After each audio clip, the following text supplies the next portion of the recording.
Hello everyone, कैसे हैं आप सब। आई होप आप सब बहुत अच्छे हैं और आप सबके एग्ज़ाम की तैयारी अच्छी चल रही है। डाउट क्लासेस में मैंने देखा कि आप बच्चों ने काफ़ी डाउट पूछे और आपके डाउट हमने रिजॉल्व भी कर दिए। लेकिन अब आ गया है बिल्कुल फाइनल टाइम।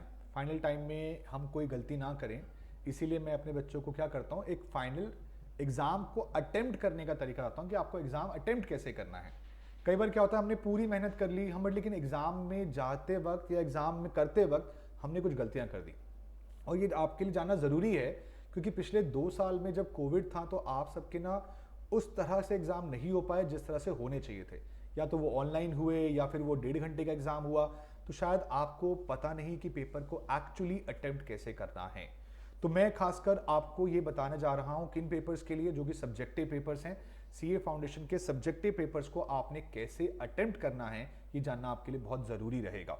तो बच्चों, मैं आपके सामने अब एक शीट लेके आऊँगा जो कि आपको एग्जाम टिप्स की तरह हेल्प करने वाली है। प्लीज यहाँ ध्यान से देख लीजिएगा सब। ये है आपके सामने, ये रही एग्जाम टिप्स दिसंबर 22 एग्जाम्स के लिए। How to attempt exam paper. सबसे पहली चीज है जी, आपको पेपर को पढ़ने के लिए 15 मिनट मिलते हैं और समझ लीजिए वो आपका बोनस है। ये 15 मिनट आपको इसलिए दिए जा रहे हैं कि आप ये आइडेंटिफाई कर सकें कि आपको पेपर में सबसे अच्छे से क्या आता है। आपको आता पूरा पेपर होगा, मेरी श्योरिटी। अब अकाउंट्स का पेपर जब आप देखेंगे ना, आपको लगेगा जी पेपर हमने सारा करा रखा है, सर ने सब कुछ स्टडी मटेरियल से आता है आईसीआई के, तो कितना आसान रहता है पेपर को करना। तो पहले 15 मिनट जो है ना, वो आपको सिर्फ इसलिए दिए जाते हैं ताकि आप ये आइडेंटिफाई कर सकें कि आपका सबसे बेस्ट क्वेश्चन कौन सा होगा जो आप सबसे पहले लिखेंगे। जैसे कि आप जानते हैं कि आपका पहला क्वेश्चन जो एग्जाम में आता है वो कंपलसरी क्वेश्चन होता है, जिसमें ट्रू फॉल्स होते हैं 12 मार्क्स के, 4 मार्क्स की थ्योरी, 4 मार्क्स का एक और प्रैक्टिकल, छोटा प्रैक्टिकल, कभी इन्वेंट्री, कभी एवरेज ड्यू डेट, कभी सब्सिडरी बुक्स, कुछ भी आ सकता है उसके अंदर। लेकिन पॉइंट इज कि हमें क्या वो पहले करना है, ये जरूरी नहीं होता। आपको अगर ट्रू फॉल्स के पहले 6 पॉइंट जो आए हैं वो 6 के 6 आते हैं तो कर लीजिए पहले, कोई दिक्कत की बात नहीं। लेकिन अगर आपको लगता है जी आप श्योर नहीं है, इसका आंसर ऊपर नीचे हो सकता है, तो पूरा पेपर जो आपको 15 मिनट मिल रहा है उसमें पढ़ लीजिए। ऑल दो आप पूरा पेपर पढ़ नहीं पाएंगे, तो अच्छा क्या रहेगा कि आप सिर्फ उन्हीं पॉइंट्स को पढ़ें जो 5 मार्क्स वाले हैं, 8 मार्क्स वाले हैं या 10 मार्क्स वाले हैं। 15 और 20 मार्क्स वाला पढ़ना ही नहीं है।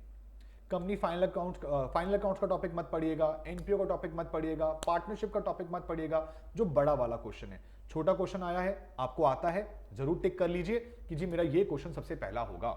मैं अपने एग्जाम में पहला ये क्वेश्चन करने वाला हूं, क्योंकि वो क्वेश्चन आपका बेस्ट प्रिपेयर होगा, बेस्ट पार्ट होगा जो आप अपने एग्जाम में लिखेंगे। एग्जामिनर उसमें से मार्क्स नहीं काट पाएगा। लेकिन अगर आप उसे पहला क्वेश्चन देंगे, जी मैं तो बैलेंस शीट वाला क्वेश्चन फाइनल अकाउंट्स का शुरू कर दिया जो कि गलती से मैच नहीं हुआ, तो भाई साहब हालत खराब हो जाएगी आपकी भी, और टीचर जो चेक करेगा उसके मजे आ जाएंगे। जी ये लो काटा लगा दिया मैंने, तो 5 मार्क्स दिए, 7 मार्क्स दिए। 15 में से 15 लेने हैं ना, तो उस कॉन्फिडेंस लेवल तक पहुंचना पड़ेगा। और वो तभी पहुंचोगे जब आपका पहला 1 घंटा बेस्ट होगा। पहला 1 घंटा ही आपका पूरा पेपर डिसाइड करता है, और वो पहला 1 घंटे में क्या करना है वो पहले 15 मिनट डिसाइड करते हैं। तो 15 मिनट को बेस्ट यूटिलाइज करना है। तो प्लीज ये स्टेप जो मैं बताने जा रहा हूं, इसको अच्छे से यूज करना है और सबके साथ शेयर करना है। यहां पर आपको ये वीडियो सबके साथ शेयर करनी है ताकि सब बच्चों का फायदा हो सके। सो बेटा, first 15 minutes of reading time, only read small weightage या फिर इजी क्वेश्चन, या फिर आपका बेस्ट चैप्टर जो है question only, that is 5 marks, 8 marks और 10 मार्क्स। प्रेफरेंस ऑर्डर मार्क कर लीजिए, कौन सा क्वेश्चन आपको अच्छे से आता है। आपको 6 का ए आता है, 5th का बी आता है, 4 का सी आता है, 1 का डी आता है। जो भी क्वेश्चन जिस तरह का भी आया है उसको मार्क करिए। वो उसे कहीं पेपर में मत लिखिएगा, पेपर लिखना अलाउड नहीं होता है। भले ही 5 क्वेश्चन तो याद करने हैं, याद कर लीजिएगा कि ये वाला पहले करूंगा, ये वाला उसके बाद, ये वाला उसके बाद। नेक्स्ट, उसके अलावा डू नॉट रीड 15 मार्क्स का क्वेश्चन या 20 मार्क्स का क्वेश्चन, अवॉइड अवॉइड अवॉइड। वो क्वेश्चन लेंदी होगा, मुश्किल नहीं कहूंगा मैं उसे, लेकिन वो लेंदी होगा जो पहली बारी में करने में दिक्कत दे सकता है, और रीड करने में ना आपके माइंड में टेंशन डाल सकता है, यार तो मुश्किल तो नहीं आ गया कहीं, 20 मार्क्स का क्वेश्चन देख के हम वैसे ही डर जाते हैं। तो प्लीज ऐसा डरने की जरूरत नहीं है, पढ़ने की जरूरत भी नहीं है। जब 1 घंटा हो चुका होगा ना, उसके बाद हाथ लगाएंगे उसके ऊपर और वो आपको तब आसान लगेगा। पहली बार पढ़ने में हर चीज मुश्किल लग सकती है, बड़ी वाली, छोटी वाली आसान लगती है, हो भी जाती है आसानी से। उसके अलावा ऑलवेज यूज, याद रखेंगे आप पहली बार एग्जाम देने जा रहे हैं सीए के अंदर, तो ऑलवेज यूज फ्रेश पेज। हर क्वेश्चन के लिए नया पेज होना चाहिए। पार्ट के लिए आप सेम पेज यूज कर सकते हैं, लेकिन मैं तो कहता हूं क्या दिक्कत है, फीस दे चुके हो आईसीआई को, एग्जामिनेशन फीस, तो नए पेज से स्टार्ट करो, हर चीज नए पेज से स्टार्ट करो, कोई दिक्कत की बात ही नहीं। अब ऐसा नहीं है कि ट्रू फॉल्स के 6 पॉइंट आए तो 6 पेज यूज कर लिए, नहीं, ट्रू फॉल्स का एक क्वेश्चन एक ही पेज पे पूरा आ सकता है, और विद रीजन के साथ। Always use fresh page for every new question, same page can be use for part of same question. लेकिन अगर आपको लगता है जी हमारे पास दिक्कत नहीं है तो अगले पेज पे यूज करो, कोई दिक्कत की बात नहीं। Not necessary to complete all parts of same question in one order, ऐसा कुछ नहीं होता। आपको हर क्वेश्चन के अगर 2 पार्ट आते हैं तो 2 कर लीजिए, 3 आते हैं 3 कर लीजिए, उसके बाद अगला क्वेश्चन उठा लीजिए, लेकिन फ्रेश पेज से। एक ही ऑर्डर में सारे पार्ट करने हैं ऐसा नहीं है। क्वेश्चन नंबर 1 में 3 पार्ट आते हैं, 1 का ए पार्ट ट्रू फॉल्स, सेकंड का प्रैक्टिकल, फिर थ्योरी। अगर आपको पहले 2 आते हैं, तीसरा नहीं आता लेट्स से, तो तीसरे के बाद इसकी जगह मत छोड़ने बैठ जाना, अगला क्वेश्चन शुरू कर देना फ्रेश पेज से। ऐसी कोई दिक्कत वाली बात नहीं है, एग्जामिनर चेक कर देगा, आपको डरने की जरूरत नहीं है।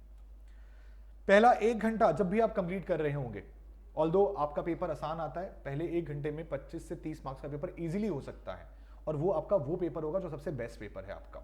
सबसे बेस्ट मतलब जो आपको अच्छे से आपने लिखा है, उसमें कोई कटिंग नहीं होगी, साफ सुथरा होगा, टीचर के ऊपर एक अच्छा इंप्रेशन जाएगा, वो डालना क्या आना है आपको। तो try to complete 25-30 marks, complete all the question marked in first 15 minutes, वही क्वेश्चन करना जो आपने 15 मिनट में मार्क किए थे। And then remember this is your best out of 100, जो आपका सबसे बेस्ट पेपर है ना वही है 1 घंटे वाला। वो भले ही 30 मार्क्स का हो, 25 मार्क्स का हो, लेकिन अगले 2 घंटे के लिए आपको कॉन्फिडेंस देने वाला है, क्योंकि आप जानते हैं कि अगले 15 मिनट बाद आप सवा घंटे के अंदर आप पास हो चुके होंगे, और फिर हर एक पेपर ना आपको 80-90 के टारगेट पे ले जा रहा होगा। सेकेंड आवर के अंदर क्या करना है, आपको नेक्स्ट 35 मार्क्स का कंप्लीट करना है, और 10 से 15 मार्क्स वाले क्वेश्चन जो आपने अब तक नहीं पढ़े थे अब उनको पढ़ लीजिएगा, क्योंकि अब आपको पता है कि आप उसे आसानी से क्लियर कर सकते हैं। और उसके बाद थर्ड आवर जो आपका लास्ट पेपर है, लास्ट 1 घंटा बचा है, try to complete the full paper, जितना हो सके पूरा अटेम्प्ट करने की कोशिश करना, क्वेश्चन को छोड़ना मत। पेपर छोड़ने से आपके वो मार्क्स तो पक्के पक्के चले ही गए। कोशिश करिए पेपर ऑन टाइम चल रहा हो, घड़ी लेके जाइए साथ में, ताकि आप प्रॉपर तरीके से टाइम पर हो, पेपर मिस होने की पॉइंट बचेगा ही नहीं। और अभी भी अगर आपके पास 2 दिन बचे हुए हैं तो प्लीज मॉक टेस्ट जरूर दीजिए, हाथ जोड़ के रिक्वेस्ट है, मॉक टेस्ट जरूर दीजिए। मॉक टेस्ट दोगे तो समझ में आएगा कि भाई पेपर अटेम्प्ट 3 घंटे में कर भी पा रहे हो नहीं कर पा रहे हो, तो समझो मॉक टेस्ट देना जरूरी, कम से कम 2 मॉक टेस्ट जरूर देके जाना। आप सबके लिए टेलीग्राम पे ऑलरेडी डाल रखे हैं, परसों ही वीडियो पोस्ट पिन कर दी थी, जिसमें चैप्टर वाइज टेस्ट भी थे और मॉक टेस्ट भी थे, 3 मॉक टेस्ट हैं उसके अंदर। अब चैप्टर वाइज का टाइम तो बहुत कम बचा है, लेकिन मॉक टेस्ट का टाइम अभी भी है, 3-3 घंटे के 2 मॉक टेस्ट जरूर दीजिए, सॉल्यूशन वहां पे अवेलेबल है, चेक कीजिए आपकी गलती क्या है, और आपको लगता है कि सर हमें कोई डाउट है, हमें नहीं पूछ पाए अभी तक, तो ये लीजिए। आप हमसे नहीं पढ़े हैं तो इसकी कोई दिक्कत नहीं है, आप कोई भी बच्चा है, अगर आपका कोई डाउट है तो इस नंबर पर मुझे व्हाट्सएप ऑडियो के साथ भेज दीजिएगा आपका डाउट, मैं आपके डाउट का रिप्लाई जरूर करूंगा। ठीक है बच्चों, तो मेरे ख्याल से मुझे लगता है कि आपको ये पैटर्न फॉलो करना चाहिए, और इसके बेसिस पर आपके मार्क्स अच्छे आएंगे, नो डाउट। बट लेकिन बात को मानिए, पेपर आसान आएगा, अपना डर निकालिए, डरने की बिल्कुल जरूरत नहीं है। आपको बस ये ध्यान रखना है कि आपको इस अटेम्प्ट में सीए फाउंडेशन को क्लियर करना ही करना है, हर हाल में करना है, क्योंकि आपके लिए एक नया कोर्स आगे वेट कर रहा है, सीए इंटर का नया कोर्स। तो प्लीज इसी अटेम्प्ट को क्लियर करना है, ये थॉट आनी ही नहीं चाहिए कि हमारा पेपर नहीं हो पाएगा, मुश्किल आएगा, सीए है, ये है, वो है। पेपर आसान आता है और आप कर सकते हैं। ठीक है बच्चों, so all the very best. एक बात का हमेशा ध्यान रखिएगा, क्वालिटी है तो मार्क्स की क्वांटिटी है।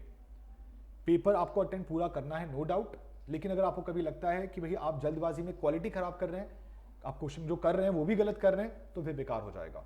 तो क्वालिटी है तो मार्क्स की क्वांटिटी है। अच्छे मार्क्स तभी आते हैं जब आप अच्छा लिखते हैं, अच्छे मार्क्स के साथ करते हैं। तो बच्चों इसको पूरा फॉलो कीजिएगा, and all the very best. जय माता वैष्णो देवी, आप सबके एग्जाम अच्छे हों। आपके साथ एग्जाम के बाद दोबारा जल्दी ही मिलेंगे, और हो सका तो एग्जाम के शाम को भी एक बार आपके पेपर को रिव्यू करने जरूर आएंगे। ठीक है, चलिए, thank you so much, bye bye, take care, all the very best, bye bye, जय माता दी।